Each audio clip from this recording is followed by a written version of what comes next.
Good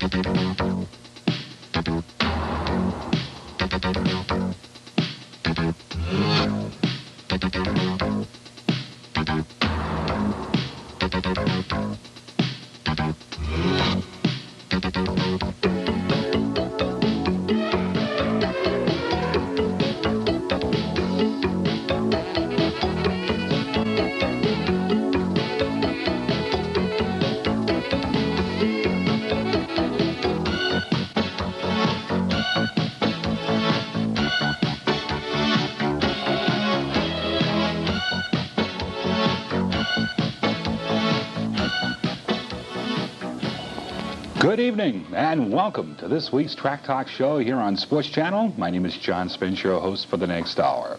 Very happy to have you with us. If you're interested in motorsports, this is the show for you because we've got another very special in-studio guest with us on this Wednesday evening here at Sports Channel.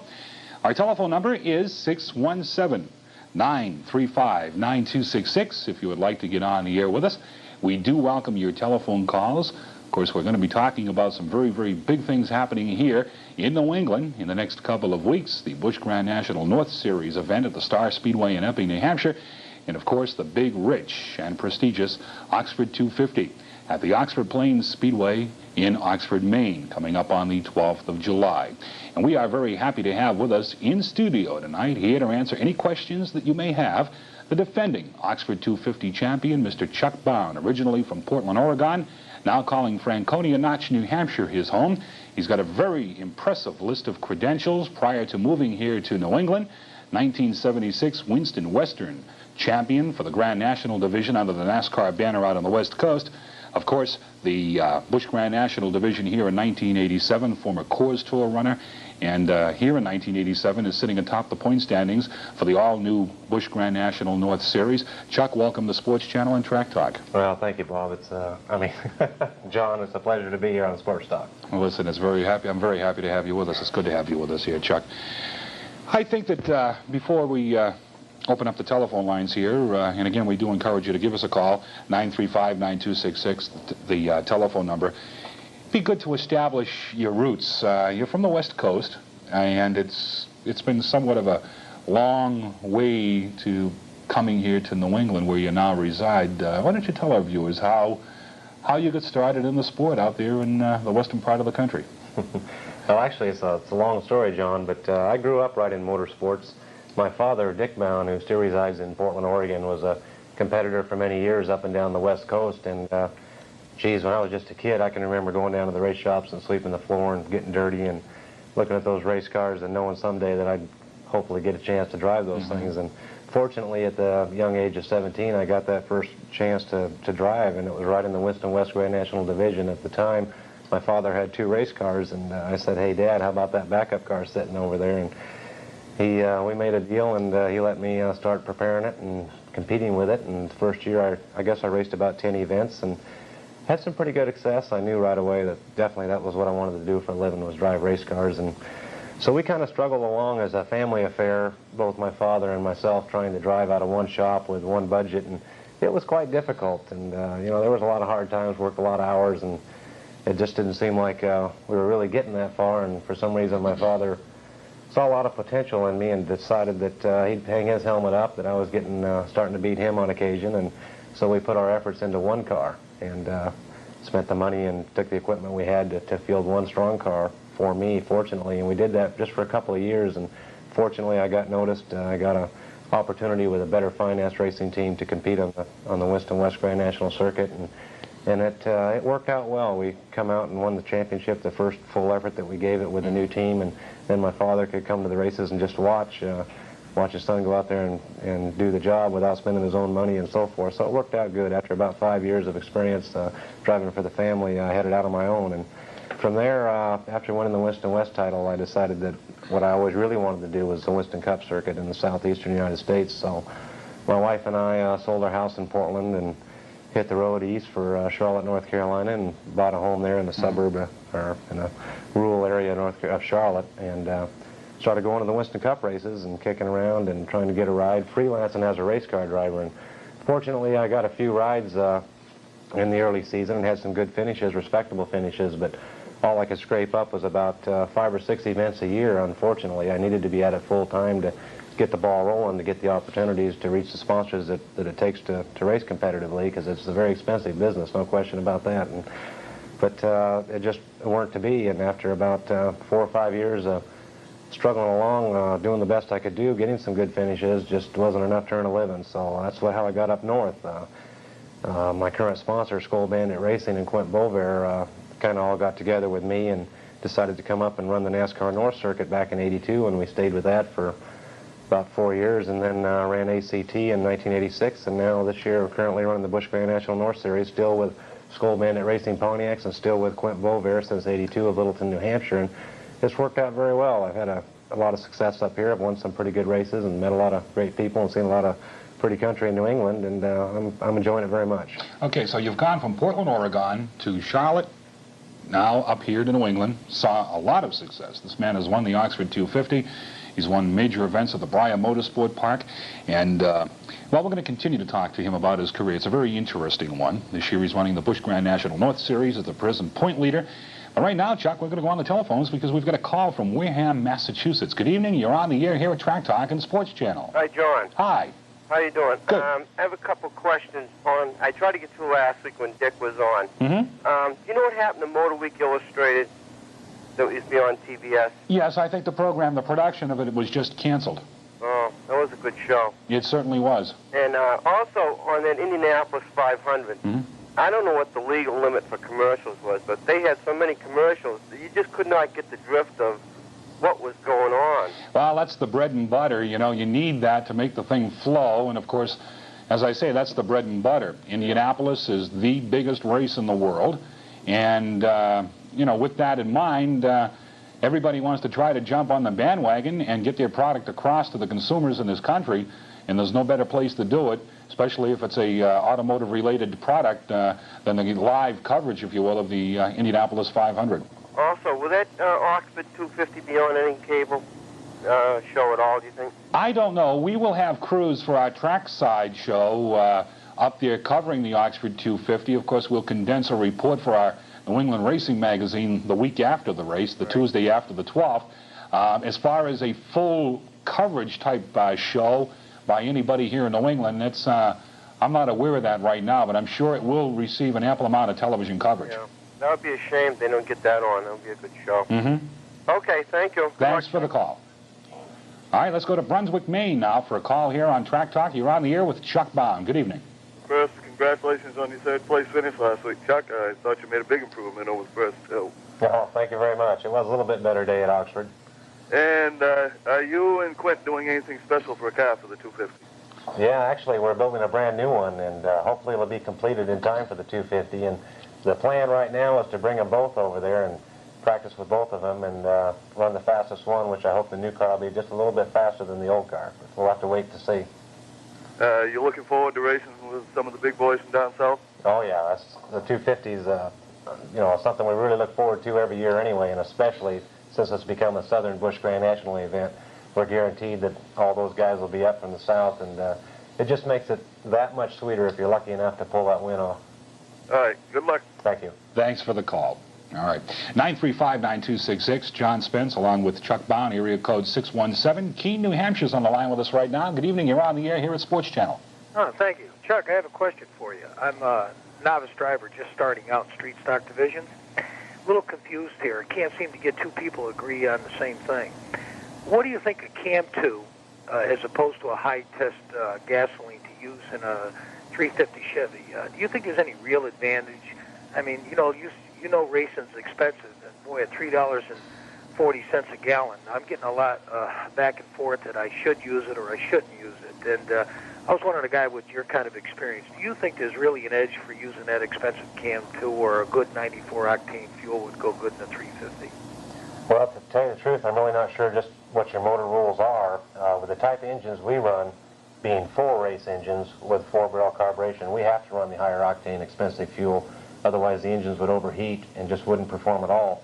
But if your engine is really not that built up and fairly close to stock, I would certainly try and save some money and try some regular fuel. And if you feel it's, it's giving you something up, then maybe try to take a little bit of the Cam 2 and mix it in there, just to give it a 3/4, 1/4 blend or something to save a little bit of money. But you know, you got to keep running to get the experience to figure all these things out. So try not to run out of money just on fuel. Yeah. Well, right now we're about the only thing we're putting on there that's overstock is Holly 4412. We're doing that, but our cam and lifters and they're fairly stocked. But there's guys that are telling me no, absolutely you must use cam 2, and it's so expensive, and I'm just wondering if there really is an advantage of it. And like I said, I just can't get two people to give me the same answer.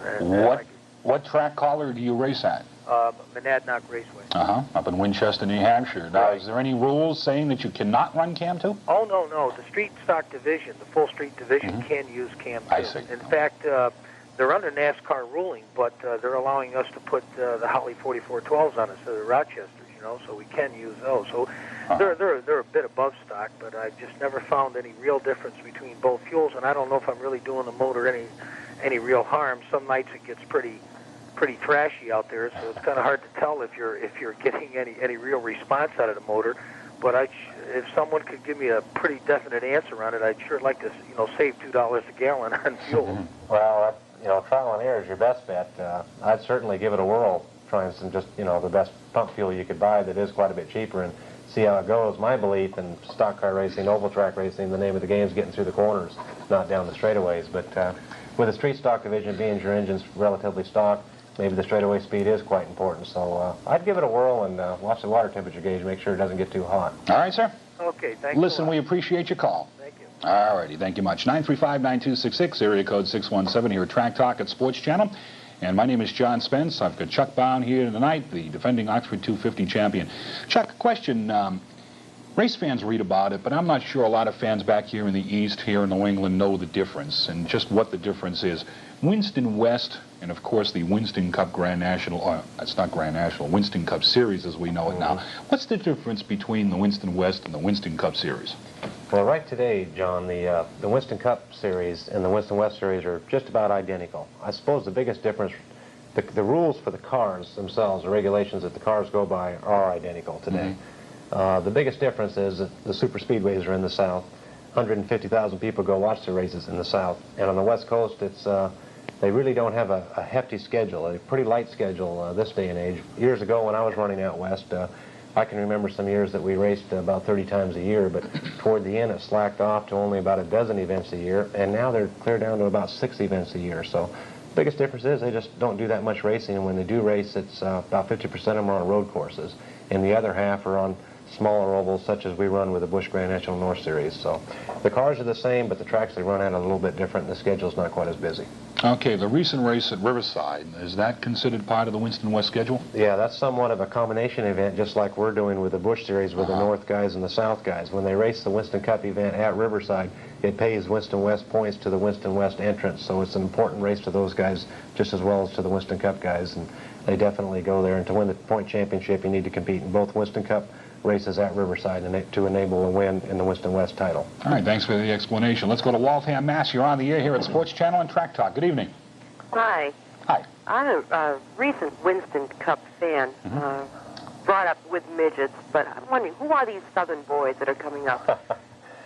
Okay, actually, it's the Busch Grand National competitors, the guys that run on Saturday, the day before the Winston Cup events, quite often on the super speedways down south. But Jack Ingram will be there, Tommy Houston, Larry Pearson, Dale Jarrett.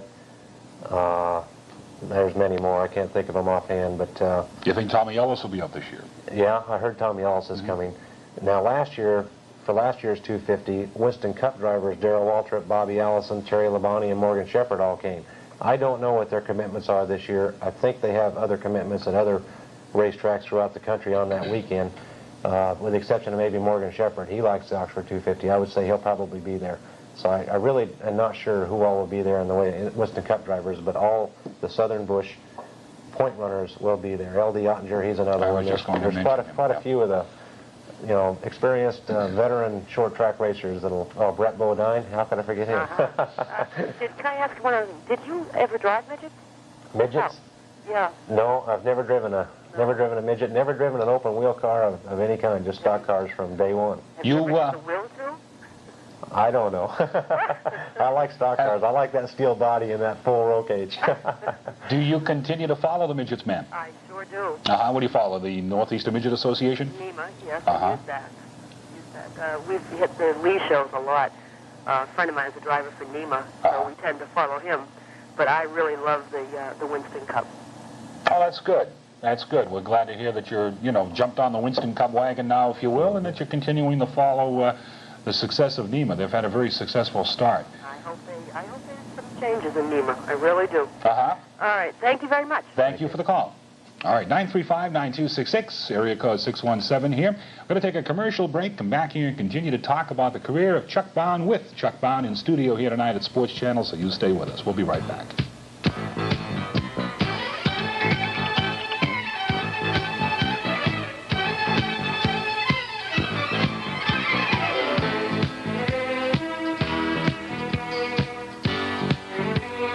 Billie Jean King was just saying it's happening right here on Sports Channel, and indeed it is. Weekly motorsports talk right here. Track Talk's our name, motorsports our game here on Sports Channel. Let's go to Halifax, Massachusetts. Good evening. You're on the air with Chuck Bown. Hello, John. Yes. Yes, I hope you're feeling better. I missed you last night on the show. Well, thank you very much. Yeah, my wife and I are very avid race fans, and matter of fact, we did the Pocono and we did Darlington, and we follow the Winston Cup. We saw you win, Chuck, down at Seekonk, first race of the year on the Busch Grand National. Oh, great. We were very disappointed in the the crowd that showed up there, though. Yeah, I was too. That's the only poor crowd we've had in 6 races this year. I really don't know what the problem was there. Seekonk's kind of a funny place. I've raced there 4 or 5 times, and half the time we have a great crowd, and half the time we haven't done so well. I really don't know what the problem is, but we'll be going back there again in September in the fall. Maybe it's even in October, I'm not sure, but hopefully we'll fill that cement palace up. You know, it seems to me that the boys down there are supported by the fans more than the outsiders are. Each week we go down there, it seems like there's more and more people that do show up at the track. They had a near sellout again last Saturday night. And I don't understand why, when they get good racing like the Busch Grand National, why they don't support it. Yeah, I remember that particular race. The only thing that kind of stood out in my mind, it was one of the first nice Sundays that we had, a weekend during the daytime that it was sunny and a decent day, and I think maybe people headed out. I don't know. Help matters at all by blowing everybody away anyway. But what I wanted to ask you was on coverage. My wife and I get very frustrated. We attend an awful lot of races. We do at least 1 or 2 a week, and I can never get any coverage in the newspaper. We have to wait for the speedway scene to come in on Thursdays, and by that time it's out of your mind, and you're really not interested in reading it, and you're looking forward to the following race. How the heck can we get more coverage in the newspaper? I really don't know. I think that the Busch Grand National North Series, being it is debuting this year in 1987, that I think they're working toward it. They've got some work to do, obviously. They need to get them reports out and educate the newspapers, but they had a big press conference last fall announcing this thing in Boston. And I don't know, I guess they just need to follow it up from there and, get the Globe and the Indian Leader, excuse me, and these papers, giving us a little bit better coverage, because it's there's a lot of New England race fans, and we do head clear out to Pennsylvania and all over the place with the Busch North, and people want to know what happens. So I agree with you. I hope that's not my job, but I hope somebody does it. Right. Well, I wish you all luck in the world, Chuck. I hope you have a very successful season, and John, keep up the good work on the show. Thank you, sir. Thank you. Thank you. We appreciate your telephone call here at Track Talk on Sports Channel 935-9266. Chuck Bown, the defending Oxford 250 champion, is in studio. The Oxford 250 coming up at Oxford Speedway in Oxford, Maine on the 12th of July. And we're going to go to a town that abuts Oxford, Maine right now, Auburn, Maine. Good evening. You're on the air, and welcome to Sports Channel. Thank you. I got a couple of questions for Chuck. What do you think of the Busch Grand National opposed to the ACT Tour? Well, I think basically we're selling 2 different things. The ACT now is more or less ASA type racing, the fiberglass bodies and the 9-to-1 motors, and the cars are actually considerably different than the steel-bodied Busch Grand National North cars. And regionally, we're doing a lot of racing in southern New England, and even out of New England in Pennsylvania and New York State, where they're still doing a lot of racing in Canada and northern New England up there in Vermont. So I think there's room for both. I wish them the best of luck. I think the SCC is a great idea, and I hope it gets going. A lot of potential there, but I like what I'm doing too. I like the Busch Grand National North. I like hope in 1988 to have an opportunity to run more of the combination events down south on the super speedways. That's my main goal right now, is try to work out something with our sponsor or something for a little bit bigger budget, because those races do take more money, just like the SCC races with the Coors Tour. So yeah, I think there's room for both to succeed, and I like what I'm doing, and I wish them the best. I'd also like to know what you think, or if you've talked to any of the other drivers, what they think about getting beat by the Saturday night drivers at Oxford. Well, to be honest with you, I don't know what the deal is, why they're beating us. When the rules originally come out, I don't think it favored us, but I really don't think it favored them either. I tell you, those guys are good over there. They know Oxford Plains Speedway. They have their cars dialed in. They run there on a weekly basis, and they're awfully hard to beat. And I feel in 3 attempts over there so far this year, I haven't been 100% right yet. And I think with a little bit of luck, if we're 100% right, maybe we can run with that Billy Clark and Bruce Haley and some of them guys. But, you know, we were close last time. We finished third and weren't too far off the pace. And it's just the competition's incredible at Oxford. You get 40 or 50 cars, and it's a racetrack that doesn't take any horsepower. The name of the game's handling, and 40 or 50 guys, 20 or 30 of them get their cars working pretty good, and it can be a long, tough day if you're starting out at the back, and it's certainly not an easy day if you're starting at the front. So it's unique in a lot of ways. It's very challenging. I think Saturday, the last Open was probably the most competitive. I think anybody in the top 8 could have won it at any time.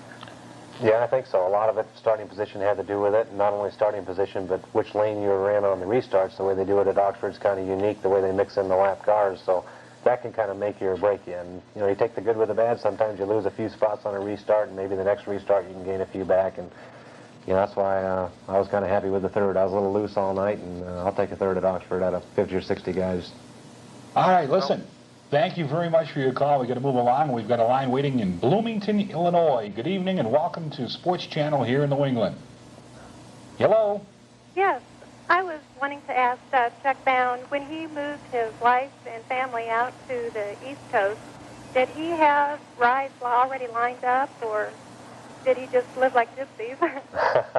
No, I struggled to start. Actually, I sold my house in Portland and moved to Charlotte, and I didn't have anything waiting for me when I got there. It was just totally a gamble, a chance. And I did have some contacts in motorsports, because I did get to compete with the Winston Cup guys a couple of times a year on the West Coast at Riverside and in Ontario. So I knew some of the people, so at least I had a starting place of where to go to, you know, try to get something going or whatever. But there was a lot of quiet days, and it was a struggle. It really was. Are you considering moving your family around? Is your husband a racer? Yes, he is. Are you considering making the big move? Well, he's probably too old for that now. How old is he? Well, he's 40, but he runs ARCA. Oh, he does? Yeah. Uh-huh. And, you know, we've heard of people that just pack up their kids and pack up their wives and kids and just move to Charlotte, but... Well, I did it once, but I wouldn't do it again. I would go there again if I had a solid deal. You know, I'd love to race the Winston Cup circuit someday, but I would not give up what I'm doing now to go down there and wait and wish and hope. I wouldn't do that again. Did you have a career in Portland, or did you have a sideline job, or did you just race? Well, my father had a business in Portland, Oregon, used auto parts business, so I worked with him when I wasn't racing. But the last couple of years that I lived on the West Coast, I was pretty much full-time racing, and I gave up that team, full-time racing, to move to the East to try the Winston Cup circuit. Okay, well, best wishes for you. I've often wondered how those guys just packed up and moved south. Man, before you go, how has your husband's season on the ARCA circuit been to date? Well, he hasn't ran yet. Oh, he hasn't? Yeah, we run, the Midwest Dirt shows. Our finances are so we can't run the Talladega and Daytona. His first asphalt race was Pocono back in the USAC days. So that's been probably 74, I believe. Mm-hmm. So it's been quite a while. Our finances are low, but he sure has the talent. It's just, we've often thought about moving south, but didn't know how people did it. That's the case of a lot of race drivers, for sure. Listen, we appreciate the call. Well, thank you. Good Thanks night. for the opportunity. All righty, fine. Listen, our producer, Kurt Jacobson, tells me that our lines are jammed, so we're going to go right to Hillsborough, New Hampshire. You're on Track Talk and Sports Channel. Good evening. Hi, I got a couple of questions for Chuck. Sure. I was wondering why he never raced for Skoal down south.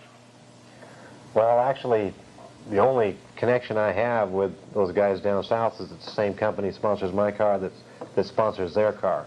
In other words, our shops are completely separate. We don't even really communicate with the other teams that the Skoal company sponsors. So it's just kind of our thing up here in New England on the Busch Grand National North Series. And you know, I'd love to get the opportunity someday to drive a Skoal car in the South, but you know, it's not part of the deal. It has nothing to do with us, and I'm thankful to have the sponsorship up here.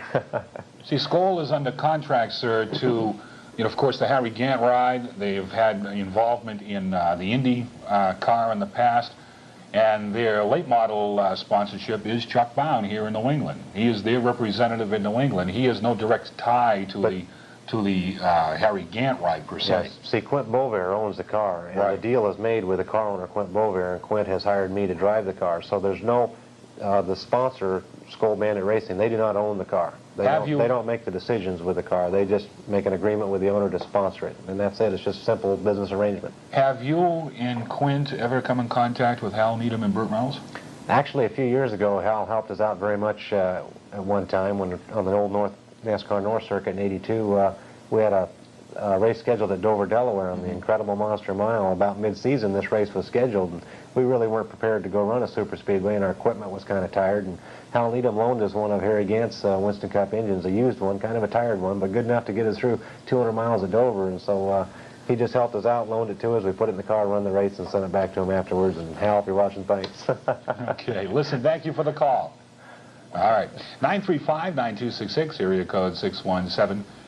We're going back up to the state of Maine. Good evening. You're on the air here at Sports Channel and Track Talk with Chuck Bown. Yeah, how you doing, Chuck? Fine, thank you. Been a fan of yours for a while, and I've got a question concerning Mike Rowe. I'm sure you've run against him a few times. Yeah. Know the name. Mm-hmm. We were a regular at Oxford Plains for a few years there, and we've watched Rowe kind of go downhill over the past few years. I was wondering if you could tell me if you know anything about the relationship of him and his sponsor, or if you've got any inside information as to the setup there that he's got. I really don't. I haven't kept tabs on Mike very much since he ran with the Coors Tour on a regular basis back with, so I think it was Gerbody's program, or I don't know, one of those. Phil Gerbody's, yeah, one of those programs there when he ran with us a lot. Since then, he's been in a lot of different race cars, sometimes Saturday night cars at Oxford, sometimes Busch legal cars, and now he's hooked up with the O'Connor GMC racing team, and I believe they're even running a two-car effort with Jim Burns and Mike Rowe, and I don't personally know much about it at all. I know he's been struggling over there. He looked like he was running good last week, but then he had some problems and fell back, and his teammate had a good run, finished fourth right behind me, but I don't know what the problem is. I remember a few years ago I said Mike Rowe is probably the best race driver at Oxford Plains that there is. I used to say he could drive a wheelbarrow around there, and I still believe he could, but he's having his trouble right now, and hopefully he'll shake it and get going again, get back in the winner's circle. But right now, I don't know what the problem is. Also, a question about the V6s versus the V8s up north here. What do you think the success will be over the long run, and which engine you think will prevail? Well, over the long run, I personally feel in Busch Grand National Racing it'll definitely be the V6 engine. Right now, down south, the Busch Grand National rules are a little bit different than up north, and the V8s have to run a small carburetor, and the V6s get to run a large carburetor, so they're already completely dominating the south, the V6s. Up north here, being Busch Grand National North is pretty new, and there were a lot of V8 engines up here already. They're still allowing the larger carburetors on the V8s, so the V8s are still very competitive with the V6s. But in a couple of years, when they have to put the smaller carburetors on the V8s, I believe all you'll see up here will be V6s. All right, thank you very much. Thank you. From Maine to Blacksburg, Virginia. Good evening. You're on Track Talk here at Sports Channel. Hello. Go ahead, I can hear you. Go ahead, sir. You're on the air. Go ahead. Chuck? Yeah. Hold on a minute. I gotta turn this TV down. Turn that television down. It's always good to do that, to turn the volume down. Go ahead. Y'all run the V6 engine. Right. Yeah. What cubic inches? I believe it's 274. It's a Chevy block. 274. Have you heard anything coming down the pipeline about Chrysler coming out with a 306 V6? No, I haven't, but it wouldn't surprise me one little bit. I didn't know. I figured you might be able to answer that question. What kind of duration and lift do y'all run on that V6 engine? Well, to tell you the truth, I couldn't tell you. H&E Racing Engines out of Richmond, Virginia, build our engines, and I couldn't begin to tell you what camshafts in it. I just drive the car. I used to work on them a great deal, but I never was an engine builder. I used to build the chassis and maintain my cars, but for the past 5 years driving for Quint, I pretty well just meet him at the racetrack and get in and drive, and I couldn't tell you what kind of duration or lift the camshaft has. Well, that's a whole lot easier than having work on the tape. It sure is. A lot of fun. A lot of drivers have that kind of a working agreement where they just drive the race cars. A lot of people really get involved under the hood, underneath the chassis of the race car, but in your case, you are hired to drive the race car. Yeah, I used to work on them for years, but Clint would prefer me not to, and that's fine with me because there's a lot of things to do. All right, sir. Keeps your mind clear, too. You don't have to worry on it and stuff like that. That's right. Don't have to worry about it. Works out a whole lot better. Okay. Well, I just thought maybe you might can answer a couple of questions there. I don't really know. I run a shop myself, and I've been doing a little experimenting with the V6, but not a whole lot. I watched it on TV, but I didn't know what kind of duration and lift and what all that runs. They do run the 9-to-1 compression ratio, right? No, we get to run high compression with this. Yeah, but it's an ever-changing world. They're developing new pieces and more horsepower all the time, so it's changing fast. Well, that sounds good. That's what it's all about. Yeah. All right. Thank you very much. Listen, thank you for the call. We appreciate it. Our number to remember when we come back is 935-9266. Area code 617. John Spence, Chuck Bown, the defending Oxford 250 champion, is in the studio with us. We welcome your telephone calls, and we'll do that when we return, so stay with us. We'll be right back.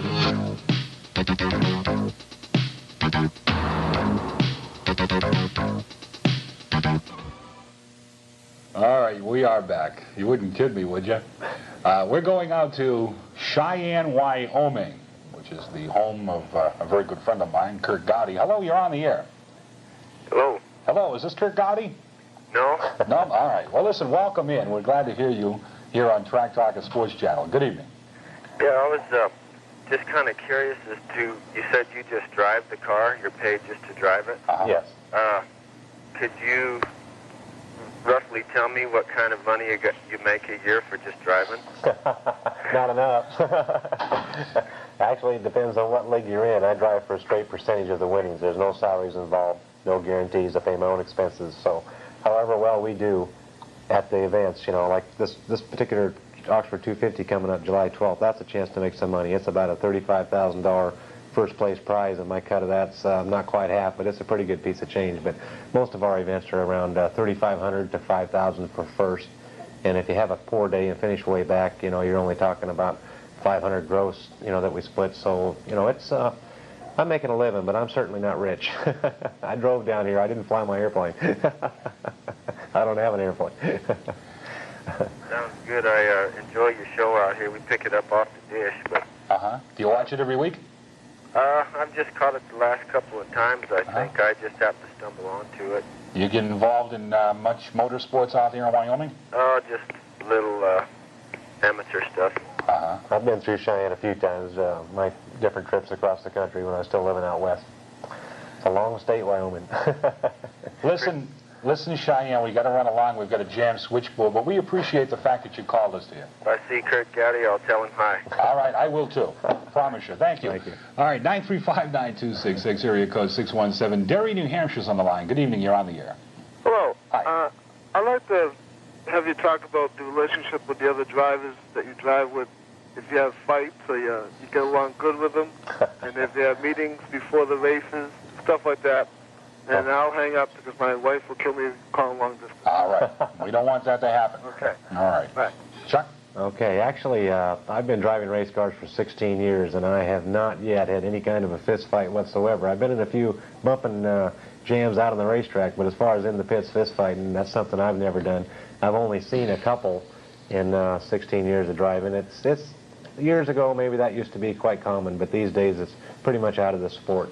And I'm friends with most of the guys that I race with. Some of us are very good friends, but we do not see each other very often outside of the racetrack. But, you know, we're gentlemen in the pit area visiting, but I guess we're somewhat enemies on the racetrack. We don't give each other much out there. It's pretty much all for one and one for all. Okay. That particular caller hung up. He wanted to listen to your answer and reply on the on television.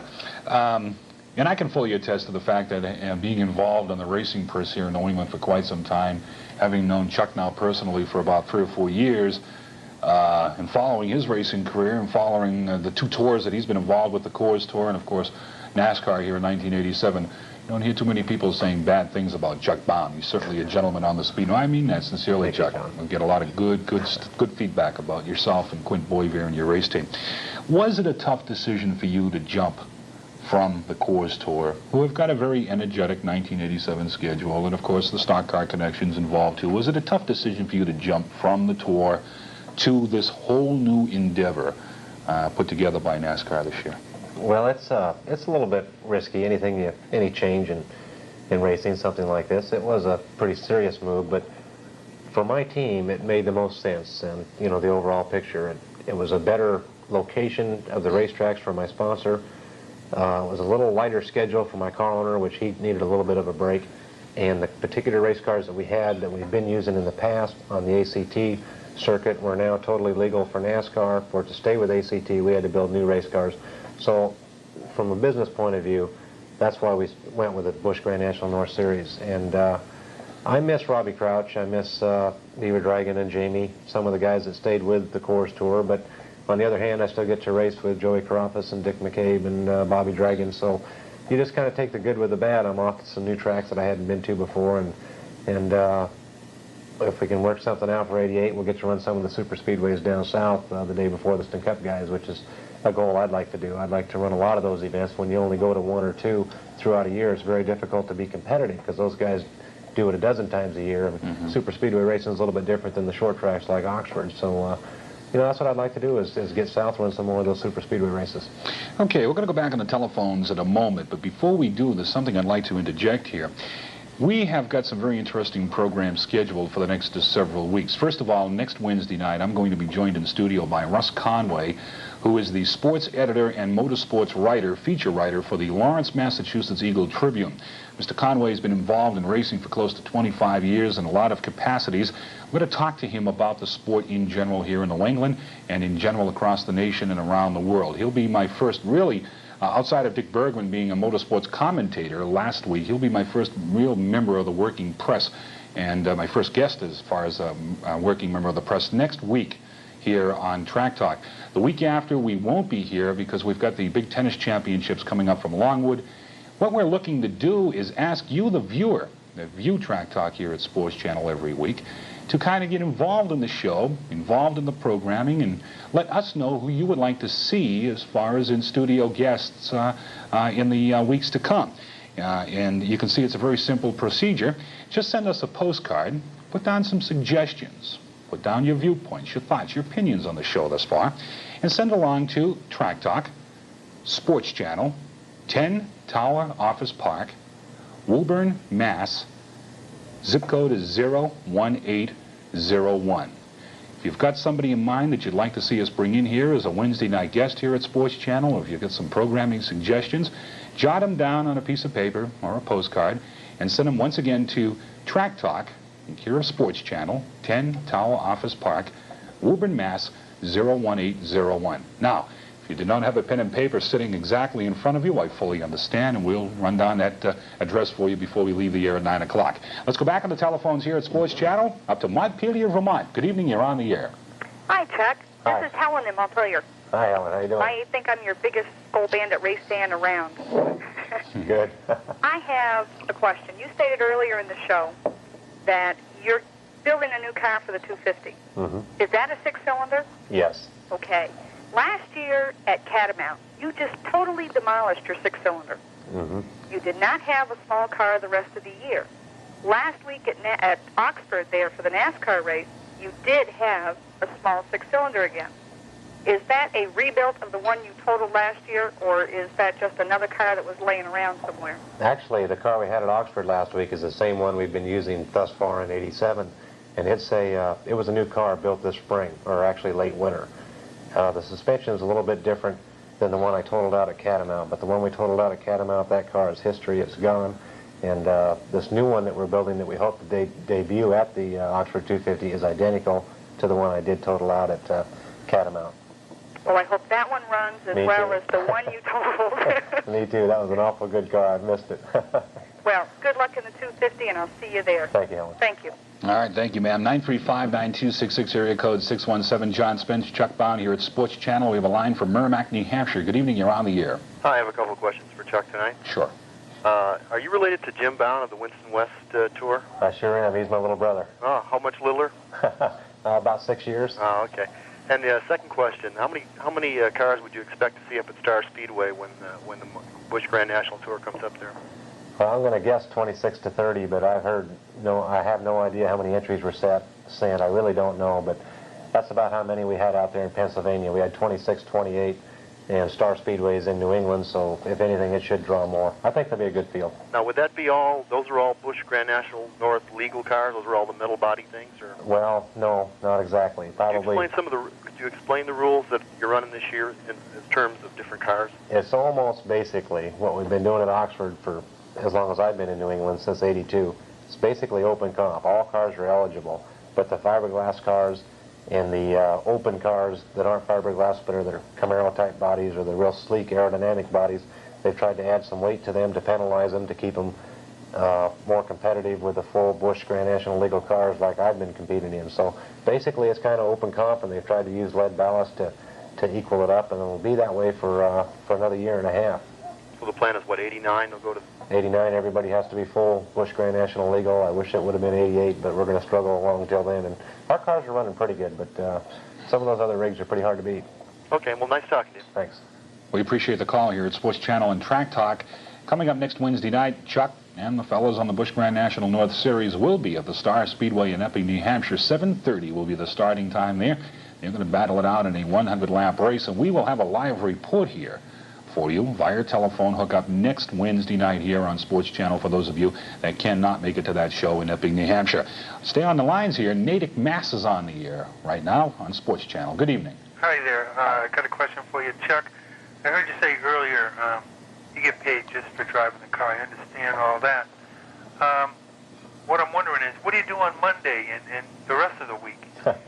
Actually, myself personally, I'm pretty busy with things like tonight. Racing's been good to me. When a radio person or TV person or newspaper person calls me up and would like to meet with me and do a story or whatever, I go. I don't get paid for these. I do them because the sport's been good to me, and I like to give it back a little bit. So I'm quite busy on the road with appearance agreements and so forth. And in the past, I've also done a lot of construction and carpentry work over the past couple of years. This spring, I've been a little slow on it. We haven't been doing too much, but I stay busy. All right, that's good. That's all I had. Best of luck to you the rest of the season. Thank you. All right, thank you. 935-9266, area code 617. This past Saturday night, it was an open show at Oxford. Everybody considers it the final tune-up, the final preparation for the big 250 on the 12th of July. You finished in third spot. Were you happy with your finish? And this is your program online going into the 250.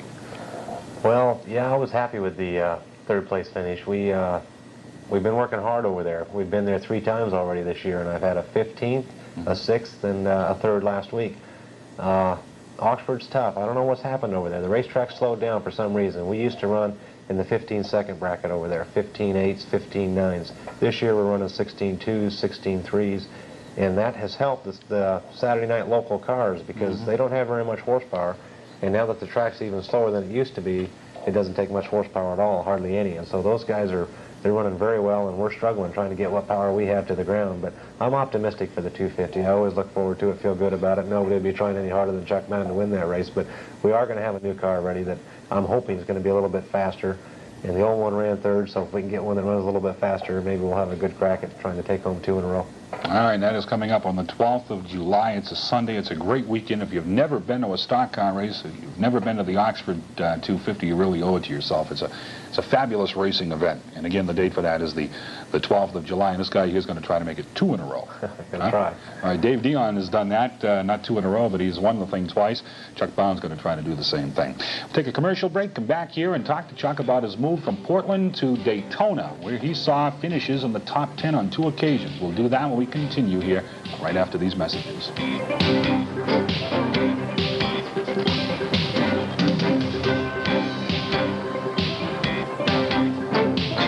All right, we're back here in the final closing moments here. Actually, we got a few minutes left in our show on this Wednesday evening. Chuck Bown, the defending Oxford 250 champion, is in studio with us tonight. We're going to go back on the phones in a moment.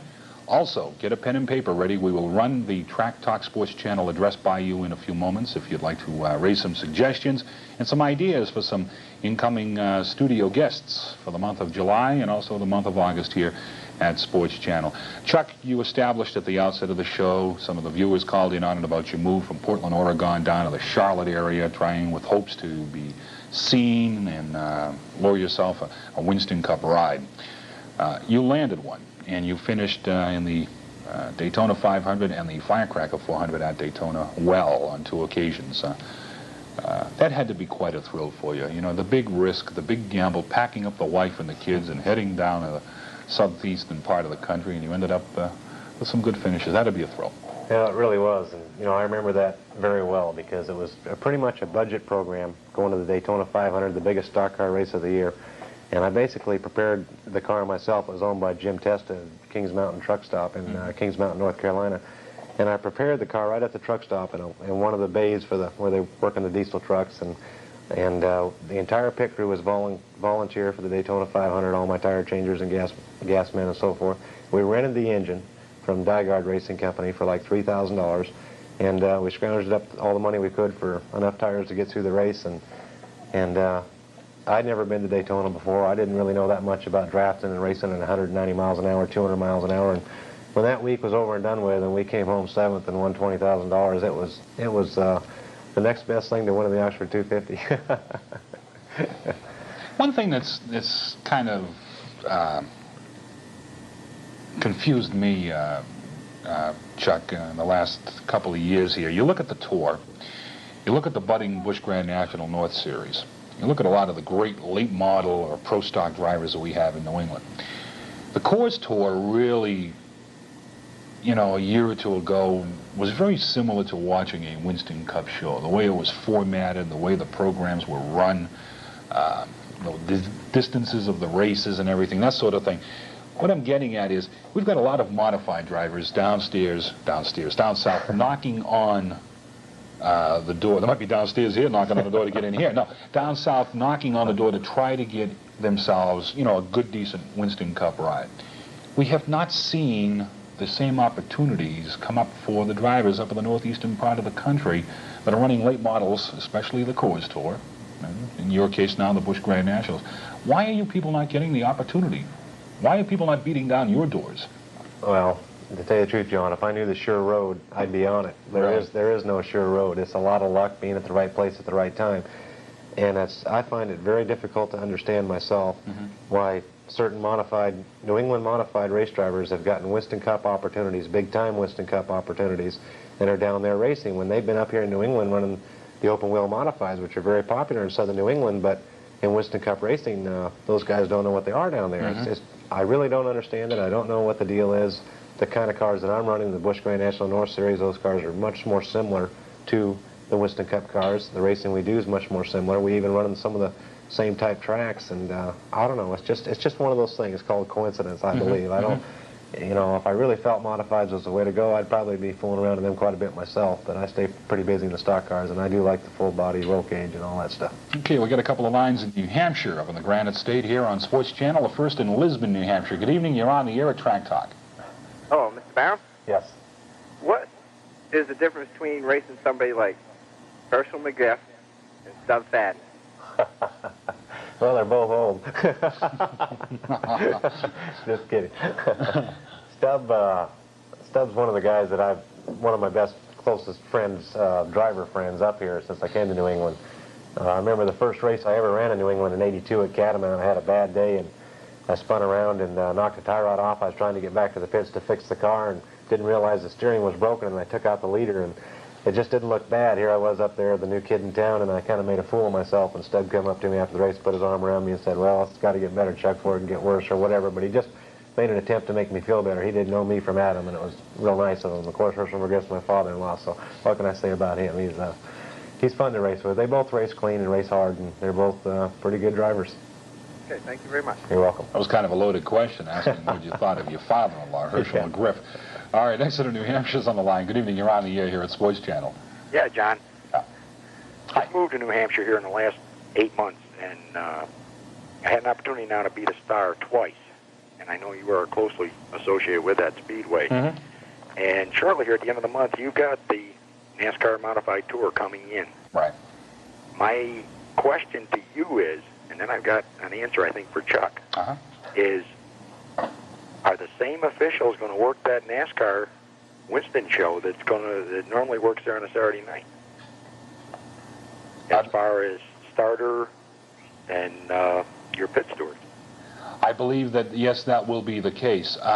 Jimmy Hanks, who was the head flagman at Star Speedway, is also a licensed NASCAR flagman, having held that position at Monadnock in the past. He, I think, will be, or undoubtedly will be, the flagman for that modified show, and I think that he would be. Although, let me ask Chuck, do you have a flagman traveling with the Busch Grand Nationals, or are they using the Speedway's normal flagman? Well, with the exception of Oxford Plains Speedway, they run the show there. They do their own thing there. But when we're on the road everywhere other than Oxford, NASCAR Daytona is completely running the show. Either one of the head of modified officials, Jerry Cook, or the Busch Grand National guys, Robert Black, and at every event, at least a couple of those guys are there, and sometimes 4 and 5. But they're directing the whole race. They're running the inspection.